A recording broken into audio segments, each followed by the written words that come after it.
हे देऊ गावातल्या भूमीत आलं ना ती कपाळाला माती लावली तरी पवित्र होतं. एवढी जागा पावन आहे. महाराजाच्या केसाची बरोबरी नाही. त्या कुळात जन्म झाला हेच आमचं भाग्य. वारीचा आनंद स्वर्गात बी नाही. हा सुख सोहळा स्वर्गात बी नाही. देऊळवाड्यातनं पालखी इनामदार वाड्यात येते. इनामदार वाड्यातनं आलं की आम्ही त्या पालखीचं पूजन करतो. ते पूजन केल्यानंतर गावकरी सगळी मंडळी वारकरी सगळे येतात. त्या पूजन केल्यानंतर ते दर्शन घेतात. तसंच मार्गस्थ होते पंढरपूर दिशेने. पारमार्थ काय सोपं नाही दादा.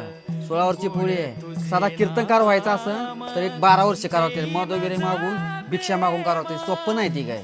प्रत्येक कीर्तनकाराने गावगाव जाऊन या वारकऱ्याचा प्रसार केला पाहिजे. भगवत धर्माचा प्रसार करून व्यवस्थित पुढे न्यायला पाहिजे. हा नवीन पिढी बिघडत चाललेली आहे. त्या पिढीने काय केलं, परमार्थासारखं समाधान कशात नाही.